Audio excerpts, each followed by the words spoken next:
Hey folks, welcome to another episode of the Hot Car Podcast. Today we're going to be talking with Michele from Zen Hippie Creations. She's a psychic and sound therapist, I suppose you could call her that. We're going to be discussing some fairly traumatic topics today, and also how to perhaps transcend the trauma that we face as children. Now, without further ado, let's get Michele on the phone. Well, it's happened again. This happened on Tuesday, and we know it was really hot that day. Hot car. Joining us live in the Alert Center. How long did you last in a hot car? Facts that the heat index that day was 105 degrees.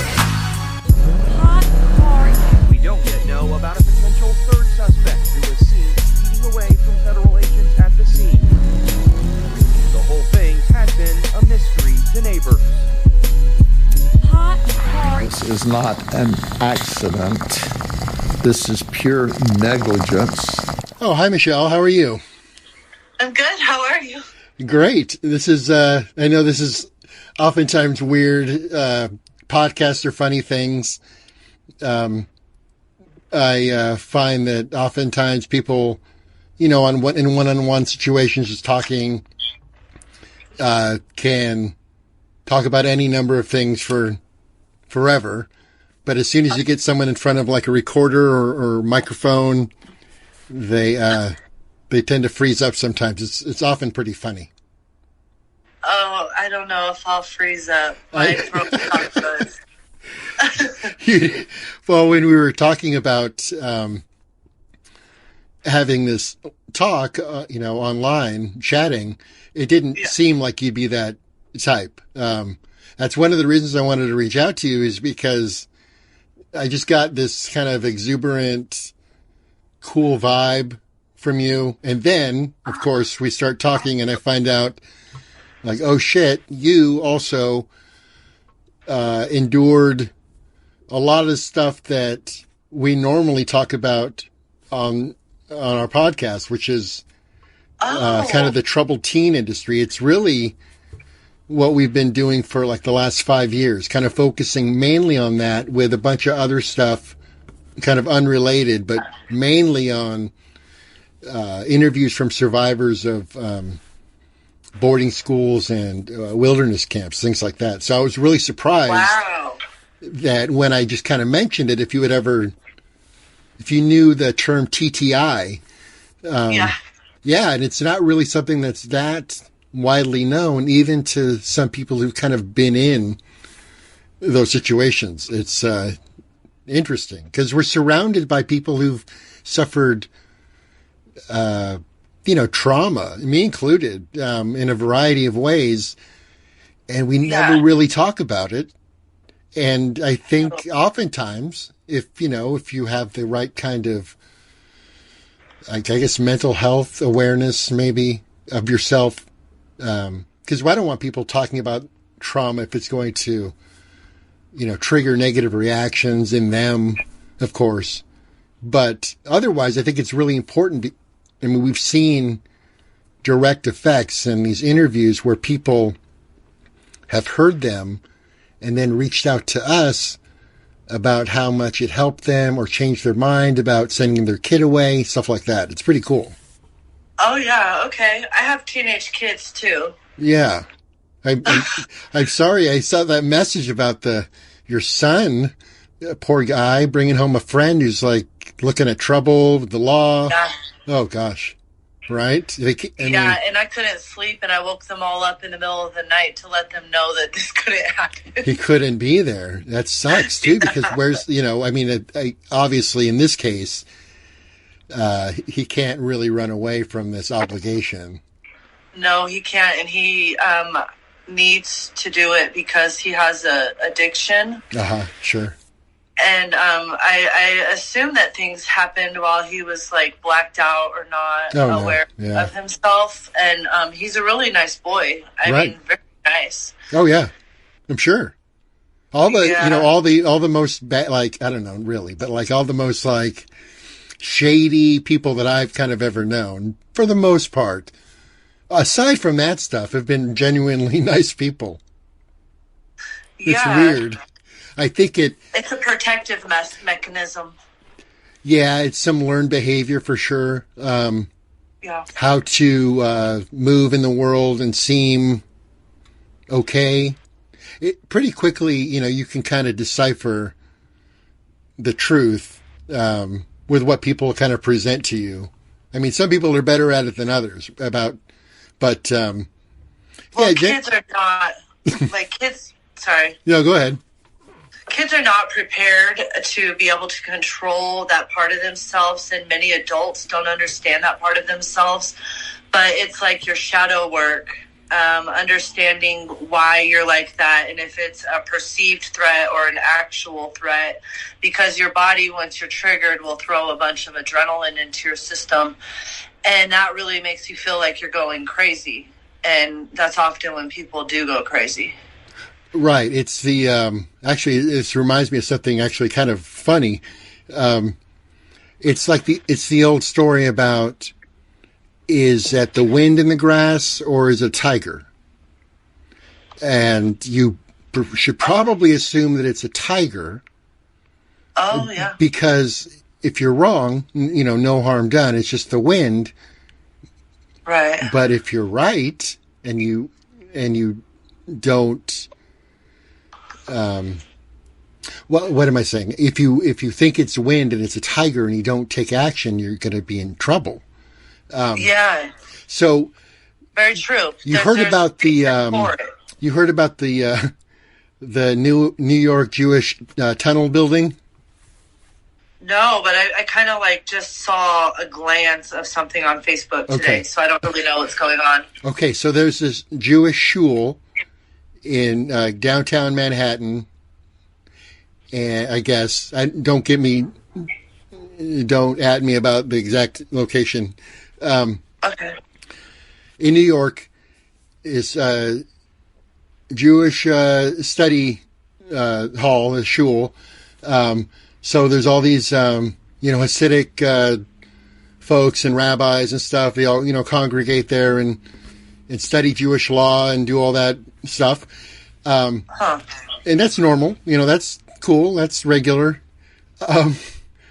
But what happened was a few weeks ago, apparently, these people in these brownstones who live near this place, swore they were hearing some people in the walls speaking Yiddish.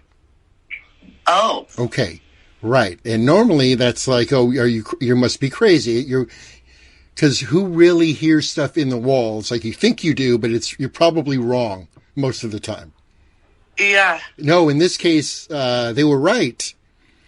Yeah. These folks were digging tunnels all throughout, like the neighborhood, under the ground, and kind of through people's buildings. Oh my goodness. Well, like for me, when I'm talking to a client, yes, I always tell them to listen to their intuition in that solar plexus. It's like right under your sternum. Right. And it's where you get your gut feeling from.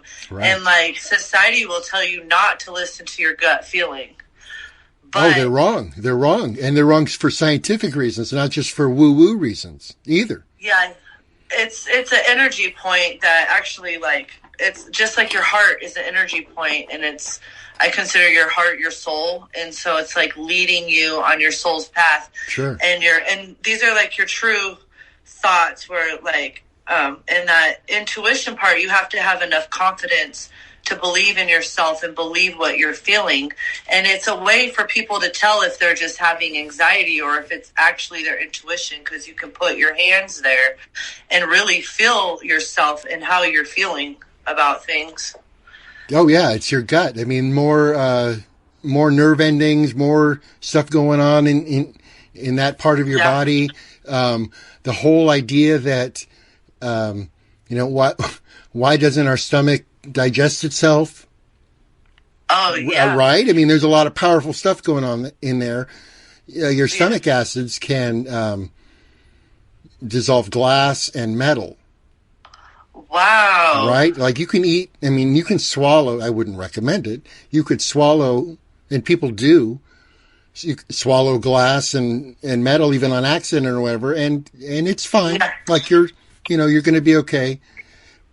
We're magic, in that sense. Like, how is that even possible? The thing that's like processing all this stuff we put into our bodies is also strong enough to not, destroy itself. Pretty cool. Right. Trust your gut. Yes. Yeah, absolutely. Yeah. It's real important. Yeah, it really is. And so,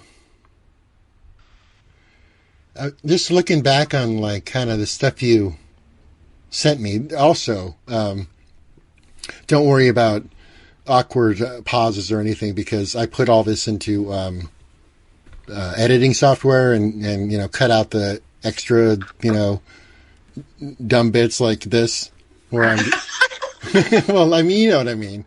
But because I was looking back through like what we were talking about your healing practices and that kind of stuff. I mean, you really know what you're talking about. You went to you were pharmacy tech. You went and you had schooling in natural medicine, that kind of stuff, herbal medicine, healing. That's really fascinating. Like, it's just not something that a lot of people have experienced. And so, what got you into that? Okay, well, I was going to go to this training institute for dental, but I tested into the pharmacy program with the math, and a lot of people can't get into that, so I did. Mm-hmm. And through that, I learned, the history of medicine, the history of the war on drugs. Right. I learned all the names of medicines and side effects, and right, kind of almost like an anatomist, like when you study like anatomy, like high school or college, like you have to learn like every the name of every single bone in the body, that kind of stuff. Yeah, we have to learn all that. And cosmetology too. Right, that's also really intensive too. Like people don't understand how much science and learning goes into like hairdressing and makeup. It's that's wild too. I happen to know that because both of my ex-wives were cosmetologists. Yeah, we have to learn anatomy, and we have to learn the nerves, and we have to learn about diseases, and same with pharmacy. Yeah. The thing about pharmacy was I learned how crooked the system was. Mm-hmm. And then when I went to college for natural medicine, and I didn't actually finish this because I need like $30,000 to finish, but I did my requisites like psychology, anthropology, social ethics, and I learned a lot of things that people don't realize. It's kind of like we're misled. And but my healing goes back before that. Like, I have loved crystals for a long time, and I just became like a hands-on. When I was in pharmacy school, actually, I became like a hands-on healer. Right. And it started with the crystal that I had that was like a healing wand. And as a cosmetologist, I did a lot of massages and like headache massages and helped people with their pain, physical pain. Also, I've pulled people out of like depression. Was it really cool when you like kind of first discovered that you had that like ability to do that? How was that? That must have been kind of amazing. Like when like you tried it for the first time or whatever, giving someone like a headache massage and it worked. Amazing. Yeah. Amazing. Yeah, and I've experienced a lot of pain myself. I have Ehlers-Danlos, which a lot of sensitive people do because it's a connective tissue disorder. And it causes also an adrenal issue called POTS. And it also causes sensitivity because your neck could be in the wrong place, and your skull could be putting pressure on your brainstem where we hold all that trauma, and also where our fight and flight responses are. Right. Wow. You know what? I want to really connect you with someone in particular. I'm not going to mention their name right now on the broadcast, but I'm making a note right now to connect you with a certain person who's having very similar issues right now with her neck. Oh yeah, I've been going through it for a long time, right. And actually, my ex-husband also caused some injuries that made me disabled, and that's why I got out of pharmacy. Actually, okay, that's tough. And so I am a survivor. I'm somebody that has figured out how to get away from people that hurt me over and over and over again. But those connections to those relationships stem from my relationship with my mother. Right. Because she was the abuser that I wanted to love me so much. Right. And so it's like a karmic connection that followed into my relationships. And then, see, I alchemized that, and that's how I became a relationship coach and narcissist expert. Right. So it's mostly alchemy and finding my way out of these dark periods of life. And even now, I go back to my childhood to try to understand myself more. It's not good to get stuck there because your power is in the present. But if you can go back and heal your inner child and try to understand what they were going through and be there for that child inside of yourself that we all have, that's very helpful in understanding and healing yourself, because you can't heal unless you pull the emotions up.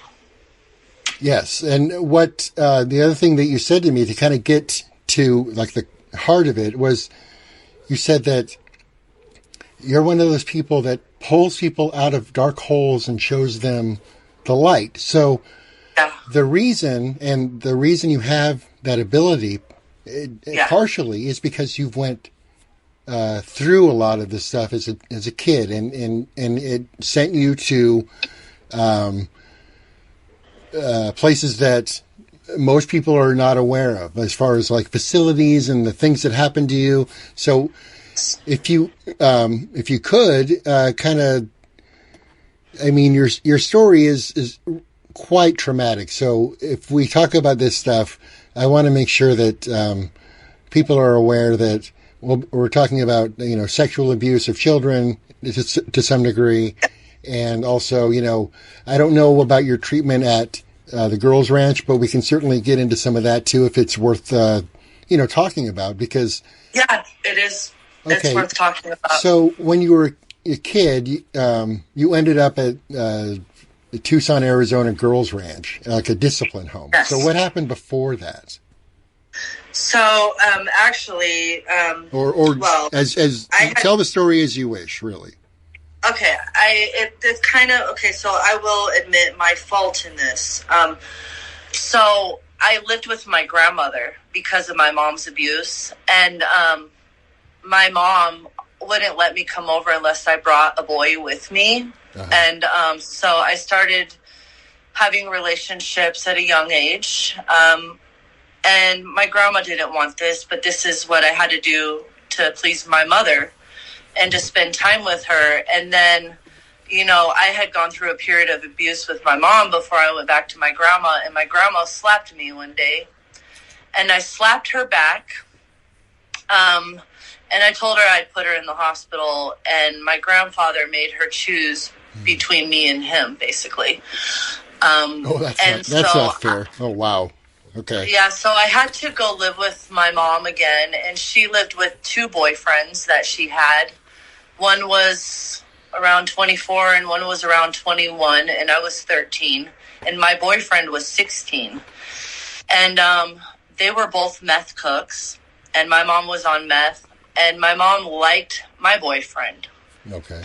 And she had him give her massages, and she was talking about his magic hands. Well, long story short, we were in the jacuzzi one night with her younger boyfriend, who was already physically abusive, beating me up pretty much. Mm-hmm. And she told him to take my swimsuit top off. and I didn't have anywhere to sleep but on the couch. And that night, and I guess it was in the morning actually, right, he molested me. And that wasn't the first time I had been molested, and I froze because I was so scared. Sure. And my grandfather walked in. I think he had taken my mom grocery shopping or something.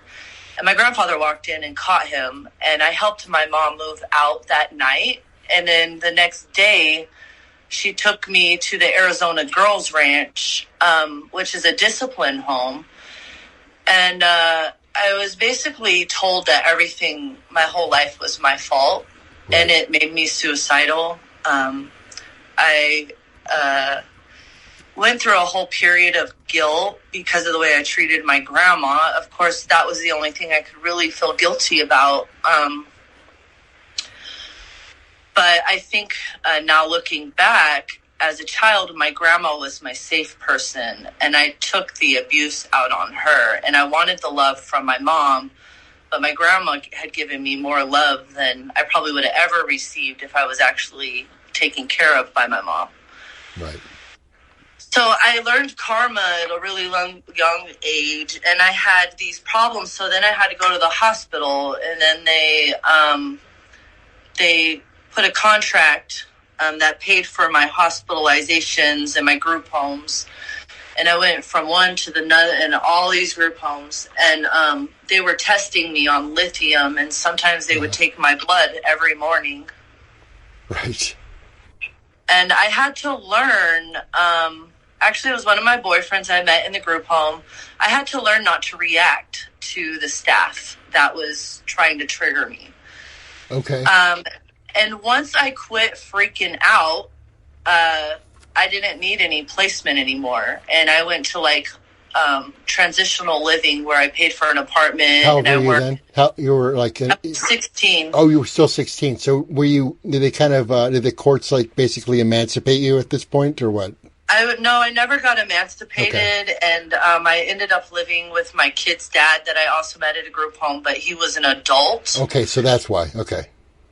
And, I got out of the system because, first of all, I was never a ward of the state, Gotcha. And I was never a foster child. Right. She did claim that I was incorrigible in court. And I think that had something to do with custody between her and my grandma and where I was at. And, but the state never had custody of me. Oh, good. That's good, actually. Yeah, I guess it was. I mean, in a sense, because there's nightmares on that side of things too. But yeah, but I got out because when I was in that transitional living, I had to go see this psychologist, and that's when I found out about the lithium contract. And I told him I'm not going to take that anymore. And he said, well, we're not going to pay for your placement anymore. And I said, well, that's okay because I pay for my own placement now. That's right. That's right. See, that's the beginning, right? That's really the beginning of you saying, I'm done with all this. Taking control. Yeah. Perfect. Right. That moment. It's very powerful. I have to pause you there because that right there is so it's really cool that you had, that much kind of defiance and self-awareness, to be able to say, okay, we're done with this. Lithium is a terrible thing. It may be helpful in calming some bipolar disorder symptoms. Sure. I want to talk about that more too. Okay. I've been on lithium and I years back I was in a bad relationship with my first wife, and it kind of drove me crazy, to be honest. And I got, I don't know, I went to a doctor, just I'm so depressed or whatever the case was. And I got on this train of different antipsychotic medications, one after another. And it was just a year of just awfulness. And the lithium was the final, Lamictal was the final one for me. Lithium was annoying because it really numbed me out, and then tunnel vision. And then the periodic blood draws was really annoying for the lithium, right? And then Lamictal just gave me the craziest headaches I've ever experienced. Like, I'm like, okay, I'm not doing any of this stuff ever again. I'm going to stick with my marijuana. Yeah. And I'm going to do just fine. Yeah. I went through that too. Okay. So Lamictal will eat through your brain, actually. Is that right? Yeah, it causes lesions on your brain. You know, or Stevens-Johnson syndrome. You know, where your skin falls off. Oh, God. See, and every one of those drugs has like a list. And they seem to call, and you know, society calls natural medicine witchcraft. So. No, I got diabetes from taking Seroquel. Oh, yeah. No joke. Was on that one and too. as soon as the medication was stopped, my symptoms reversed. Yeah, wow. And then I was looking at maybe potential being able to sue, but no, they had a black box warning on their medication, like just as kind of it was happening to me, which is very strange. Like I thought that was like terrible because I'm going through the thing that they're suddenly warning people about. Yeah. Seroquel. Terrible. Oh, there's another one, like Ritalin is meth and Adderall is amphetamines. That's right. And yeah, a lot of kids that take these actually end up addicted to methamphetamines. Right, and they can't get the prescription filled, so they go out on the street and they buy meth, well, what they think is amphetamines, and it's not, and they're dead. Yeah. Yeah. I know so many people that have died because of street drugs in the last... I don't know, 3-4 years since really the pandemic? Me too. I knew some friends in Oregon that died from drugs. It's happening all the time. My son had a drug problem last summer. He's a teenager, and it was frightening. I sent him to his dad, and I got him back, and he's clean now, and he's like on this positive path of trying to better his life and prepare himself for what he actually wants. Right. But sometimes it's hard to change his mental that's always thinking about drugs, and he thinks he's a drug expert, and it's like, I don't want to hear about... I want you to change your mind to thinking, because you can create your life by what you're talking about. Oh yeah, that's very real. You can mention something just kind of offhand, like speaking of some like wish or goal or desire, good or bad, manifestations, and then kind of let it go and forget about it, and then it comes back and hits you. Yeah. Yeah. Oh yeah, true. yeah. Especially if you verbalize it. And when it comes to manifestations, you got to be very specific about what you need and what you want, and understand that you deserve that. And then the other side of that is not worry and have faith, because you can also manifest the worry. So you just need to take action on what you actually want in life. Right. Yeah, absolutely. So coupling that in with kind of, you know, the idea of like survivorship, and, you know, you were talking about the idea of living in the present. And I truly believe that happiness itself is for people who live in the present. If you can manage to stay aware and in the now, you can be happy genuinely, and because you're not trying to predict the future, for one thing. In any way, you're doing what you need to do right in the moment, and then see what happens. Community is also very important in maintaining a kind of social equilibrium. The trouble with that is that in a case like drug addiction and going into recovery and going into meetings and finding that fellowship in that community, to me, that's what really is the most important part of people staying clean in that environment, is the community itself. Not necessarily the practices, because the practices and the steps all reinforce that. So as soon as people feel like they're doing good and they feel like they're drug experts or whatever the case is, and they step away from that stuff and they find themselves without a community, that's when things get really, really tricky. So, I really wish your son the best. Thank you. He's doing really well. He's doing really, really good. Good. I wanted to talk about something real fast. No. Everybody considers marijuana the natural medicine, but there's so many other herbs. Like most noxious weeds are actually medicine. Right. I made a joke about, earlier on Facebook about smoking marijuana not being a personality. It's not, you're not Snoop Dogg. Oh, gosh. But there's good ones like for anxiety, like holy basil, or there's one for sleep that helps with your mood, and it's called the holy basil. If it's a tea, it's called tulsi, and this one I'm talking about for sleep, it's called lemon balm, and if you're taking it in pill form, they call it Melissa. Okay. Like in capsule form. Okay. And then there's one that's really good for kids that are out of control, and they take it at bedtime and it helps them sleep, but it also creates GABA in your brain, and it's called valerian root. And GABA, G-A-B-A, is a chemical your brain can create that controls the neurons from rapidly firing and from being like out of control. And like your neurons are actually like thoughts. So it helps kids get control of their thoughts and and then they're able to listen better. That's true. I've had that idea for a long time, actually, that neurons are thoughts, and neurons fire in certain directions. And ever wonder why when everyone's thinking the same, or say you walk into a room and you just kind of feel a vibe, and everyone, and why is that? It's because everyone's thinking the same thoughts.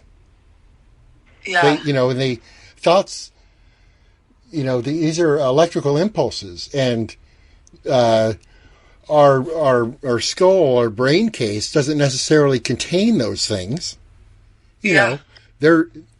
We have all kinds of like energetic particles and flying through our systems all the time. Like we're surrounded by fields of energy and gravity and all of that. It all plays this really intricate dance that our thoughts are a part of.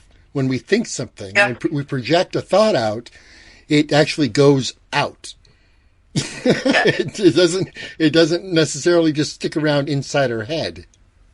Well, there can also be where, like, if you're triggered, you could pull out a file, like God knows how long, of all these emotions that you have not healed. Right. And it can be in your mind like a record player playing over and over again. And the more that you add, the more thoughts are like rapidly circling, and you have to stop that pattern.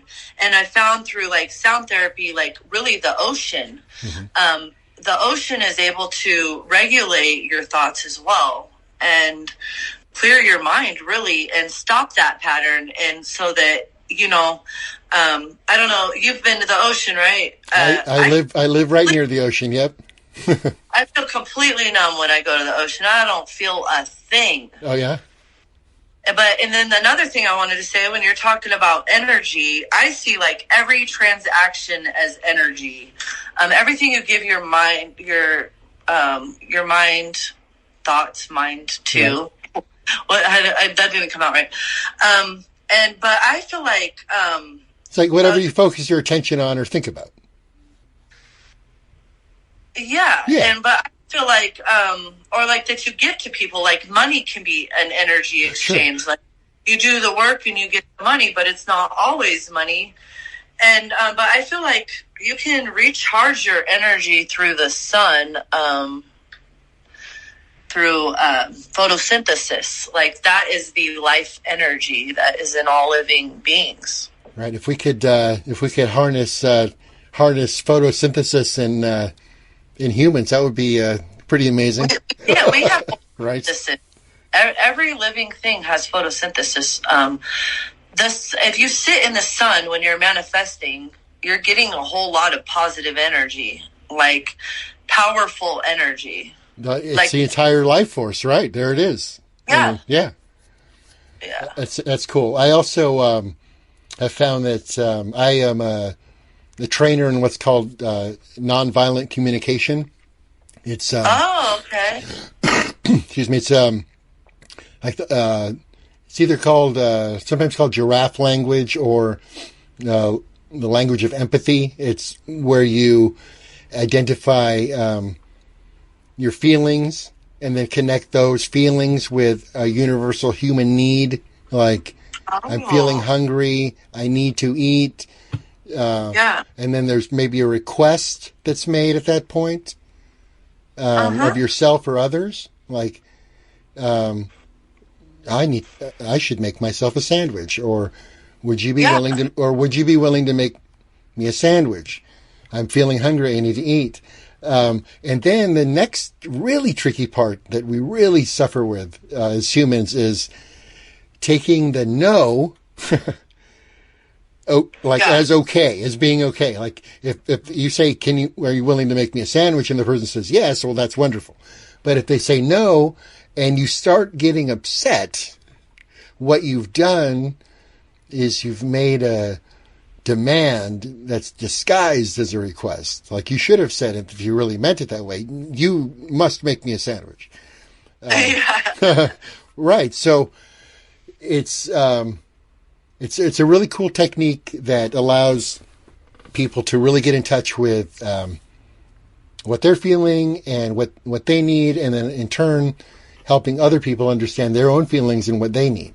It's pretty good stuff. I want to get more into talking about those kinds of concepts. And when okay, so here's one. I talk about balance all the time with relationships. It's important to balance that energy so that you're not giving more, because if you're not receiving what you need in return, like reciprocity, you're going to get anxious and need more and start making demands. And that's not the way to see how somebody loves you.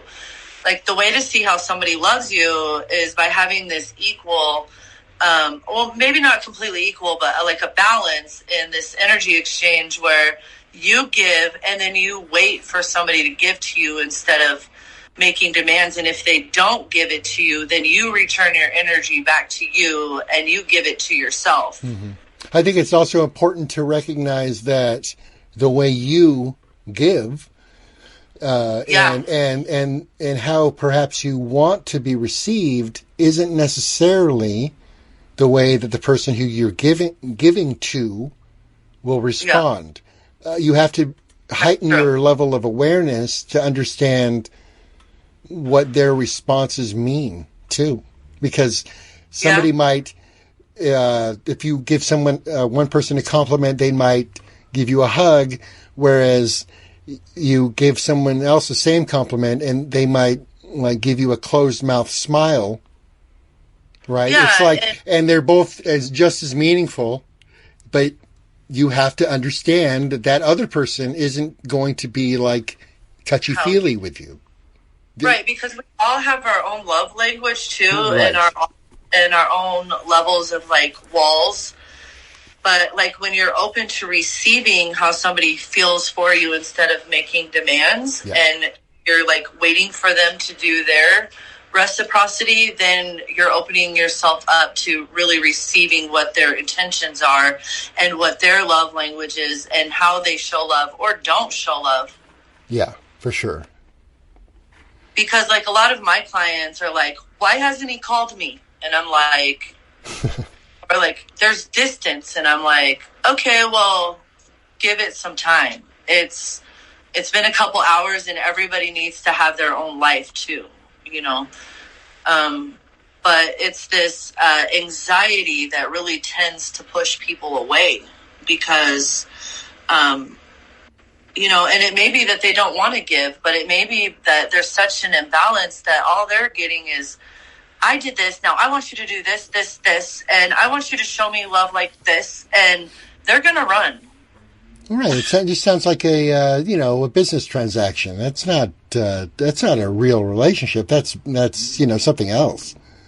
And then at the same time, you've got to be like, aligned, like your communication needs to be aligned with your true desires and your true feelings. And sometimes people try to play games like, okay, well, I'm cutting you off, cut me off, but they want you to show them love, and instead they're trying to cut it off but it doesn't work that way. Right. Because what happens is when people start feeling angry or resentful or hatred, what that really is a giant big red flag, a big red flashing light that's telling you that you have unmet needs, like personally, because the person who's doing the thing or not doing the thing or whatever it is that they're doing, that's not really what's making you angry. What they're doing or not doing. It's your judgment of what they're doing. You're making yourself angry. Nobody can make you angry. It's how you feel about what someone else is doing. And if you're not willing or brave enough at times really to say, hey, what are you doing? Then you're just going to, keep that anger going and not ever really be able to resolve it. And that's important. It's important for, thriving and surviving, to be able to recognize that no matter what we've, been through at this moment right now, we're okay. Yeah, that's very true, too. We're fine. I mean, I'm probably going to have to end the show sooner or later because I probably want to, smoke. But other than that, right? This is good. I'm actually going to Oregon today. Are you? Yeah. No, wait, from Arizona? No, I'm in Boise. Oh, no shit. Okay. So I drive to Ontario very often. Oh, okay. That makes sense. Oh, I get it. Now, check this out. So I was on tour. I have a blues duo. I play guitar and sing, and I have a percussionist who's also the driver, my good friend Hammy. He's actually part of this podcast. And my other good friend Alexi, who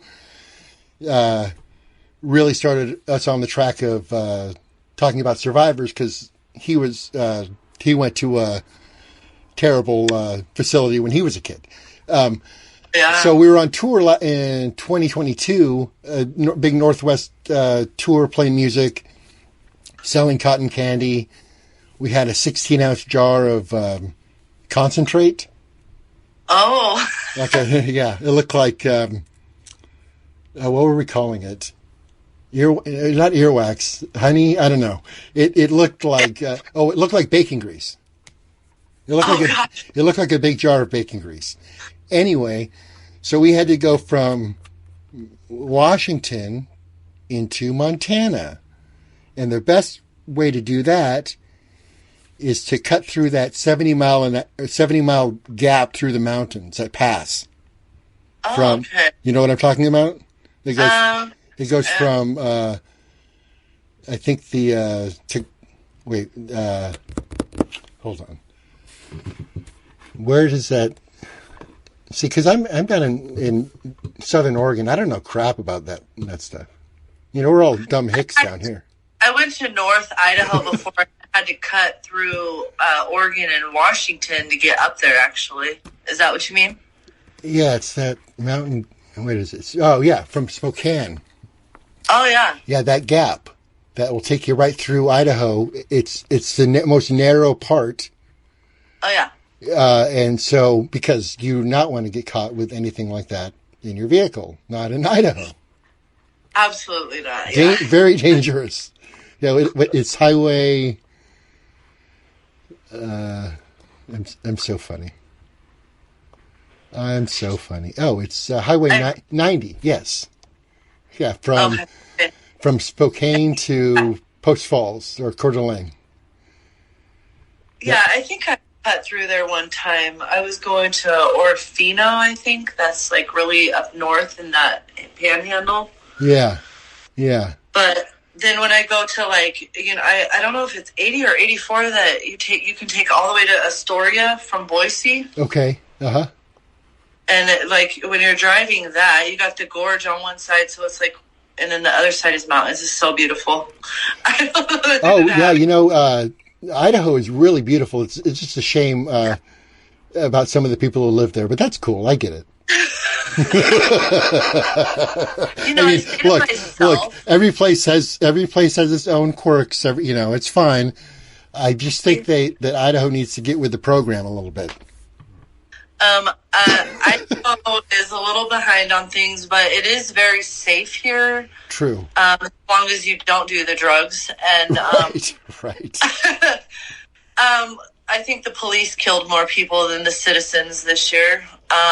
Oh gosh, I wouldn't doubt it. And hey, there's your argument against only young minorities being abused by the police, right there. Well, actually, not here.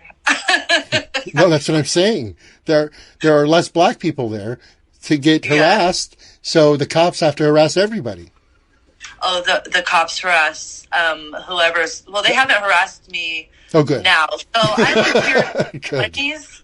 I drive a green Camry, and I'm like grandma, so it's like I don't get harassed by the police anymore. Very incognito. Yeah, perfect. Yeah, when I was, and there was less people here because now it's like super populated. A bunch of Californians came in. We've got refugees. Yep.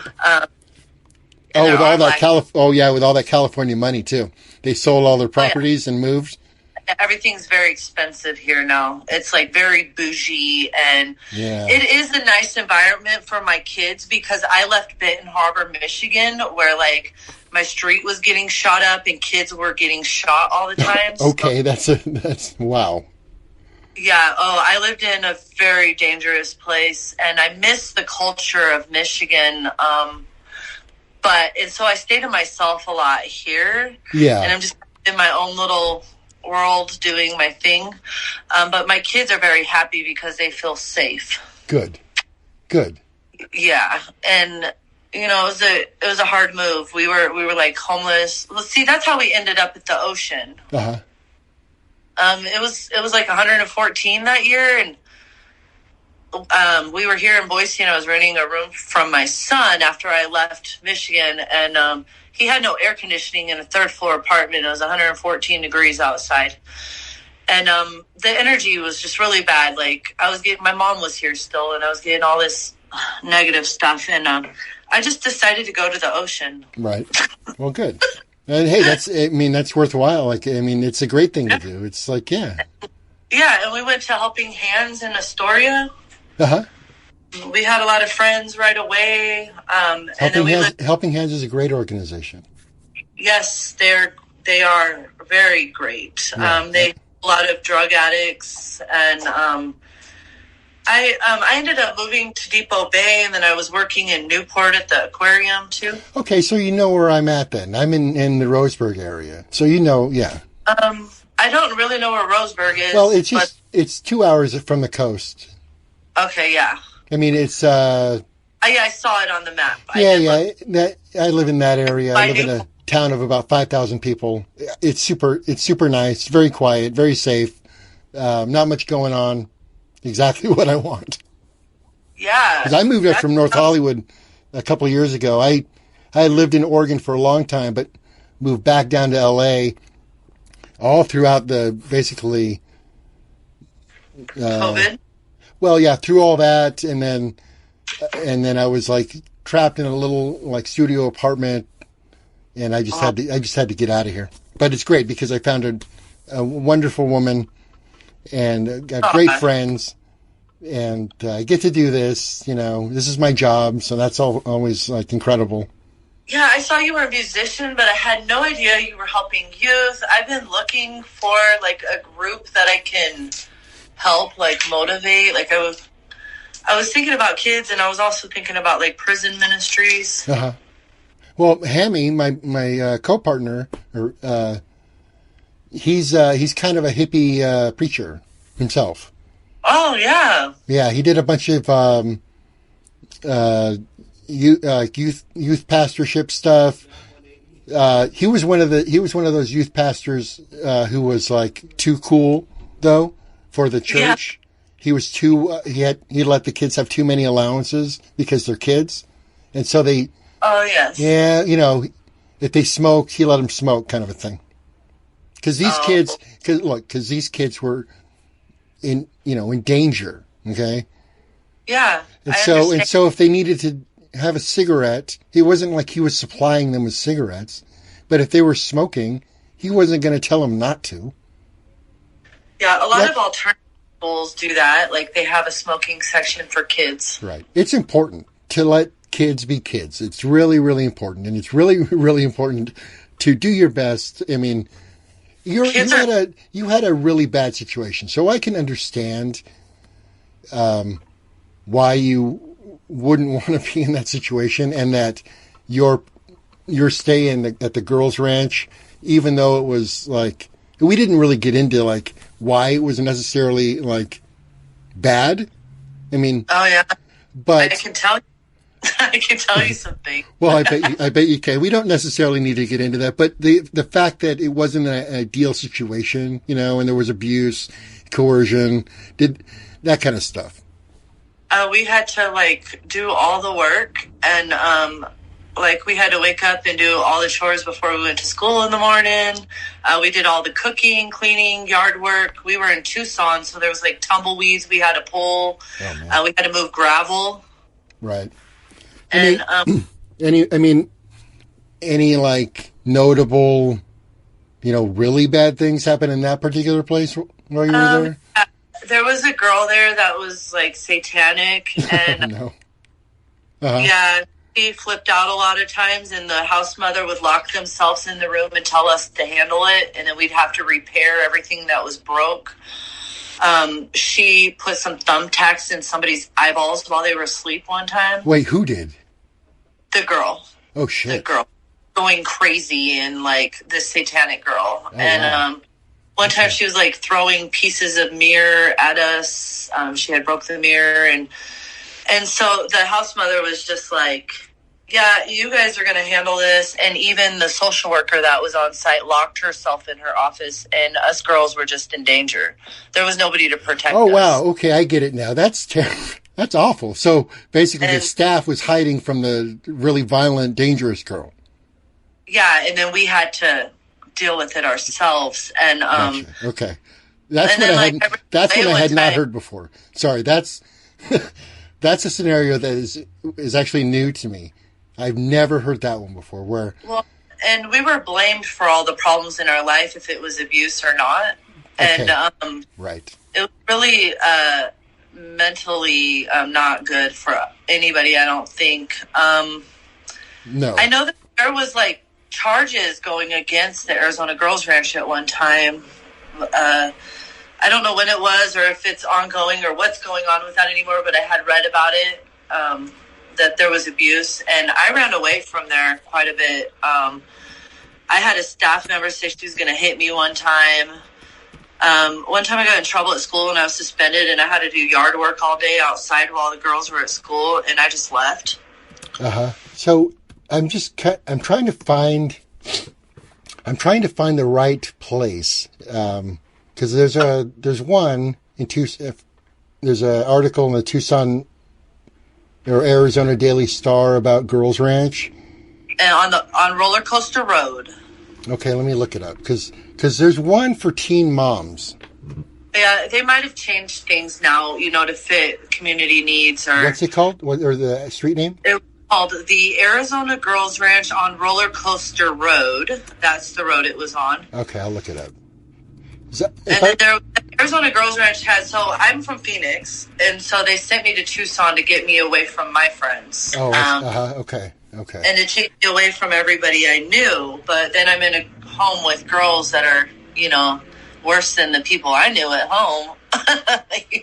So so your ranch, it wasn't in Scottsdale, or it was? Oh, but there is one in Scottsdale. Okay, that's the one. Okay, let's see. One. That's the one for moms and babies. Okay. That's the one for moms and babies, which is pretty good. I would hope. I would hope. Oh my God. I can't find the other one. It may be closed. they might have closed some of those, but I went to some other ones. Like, I was in a group home in Scottsdale that had a swimming pool. Yeah. We were by the green belt, and we had a craft room and a pool table, and we had a kiln, and even, what's his name? Brian McKnight came to sing to us. No shit. It was just like a little private kind of thing? I think it was called TLC. Right, but I'm just wondering, like, is it like totally privately owned kind of a deal? Since I was young, I don't really know those details, but it was great. It was a great place, but like when I got in trouble there, I was shunned. Like, they want kids to completely not speak and be completely alone when they're in trouble, like I just think that there's better ways of teaching kids than to isolate them and make them feel shunned and make them feel like everything in their life was their fault. Yeah, that's terrible. It's really, I mean, the concentration, I think, really, really, really should be on the idea of troubled parents. Yeah. Because that's where it all starts. I mean, you can't you can't blame the kid, and definitely don't like ship your kid away because you don't like their attitude. I mean, my son's dad was raped at a discipline type home in Michigan. Wow. I don't remember the name of the place. I would have to look up the letter he gave me, but they were sued because so many kids were assaulted by the staff. It's so crazy because it really is all over the place, and then they're institutionalizing you, and right. You got to know that some people that work with kids are doing that because they're predators. Well, yeah, that too. I mean, why would you even want to start a kid's home like that? Really? Like, come on. Like, I love to help kids. Like, I can tell you, when I was a young mom, I used to take in all the runaways. Sure. I did. There's a difference. Yeah, but it's different. It's so different. It's just not the same thing. That's actually extending yourself to care for somebody else, not give me money and I'll take your kid away. Yep, that's true. Yeah. And the other thing about these homes is they're institutionalizing these kids. Yep. And, it makes their likelihood of going to prison later in life higher. Yep. It makes the likelihood of dating people that have, been to prison higher, or institutionalized people, because when you find a mate, you want somebody that can relate to you and understand you. Sure. And worse, my friend, her name is Liz Ionelli. She was at a place back east in New York called the Family Foundation. Oh, okay. 50% of the graduates have killed themselves. Oh, my God. Like, that many who went through that program had decided to check out. That's terrible. It's extreme. She recently wrote a book. I'm so proud of her. It was on the 30 books to read New York Times list or something too. Oh, wow. Yeah, I would. I'll send you a link. It's she deserves all the credit. It's these places are supposed to help people, and instead they're making it harder sometimes. Yeah, we're always trying to find the good one, and we really haven't yet. We really haven't. There are some that that maybe aren't as bad as the other ones, but we have yet to find a good children's we have environment. Some here. I don't know if you want to look into it, but it's called the Idaho Youth Ranch. Okay. I don't know that much about it, but we have stores that support, thrift stores that support the ranch. Yeah, I get it. I believe the stores believe that it's good. Now, I'm not saying it's not good, but this is what we do. We look into it. So I will. Yeah, look into it. I don't really know, but I know that a lot of times kids are in danger. Like, when I was telling that boy that he needs to face the music and it's going to be okay, I don't really know what could happen to him in there. I just know that right. At least he's not on the street, That's true. But it's hard for kids to know, and it's also just so much more healing and understanding. I think they're hiding some things that are really helpful that nobody knows about. Well, that's what you and I are both trying to do, to bring people into the light in our different ways. Yeah, I think that's awesome. Well, it was really, really nice talking to you, and it was thank great. you for coming on. This is very cool and kind of, I would say, brave, in some ways, and very helpful, and to let other people know that they're not alone and there are ways to overcome some of this stuff. Yes, and if you, if you ever want my help again, I'm more than happy to be a part of it, and I think it's a great cause, and I really thank you for looking into these things. All right. Well, thank you so much. And plug your website again before we go. It's Zen Hippie Creations. I'm on YouTube right now. I think my number might be listed, and I don't have the website anymore. Okay. I'll put the information in the description box, and so people can see where you're at. Okay, and my email too. Sure. Is zenhippiecreations@gmail.com. Perfect. Thanks, Michelle. I'll talk to you soon. You. Okay. Happened on Thank you. Tuesday, and we know it was really hot that day.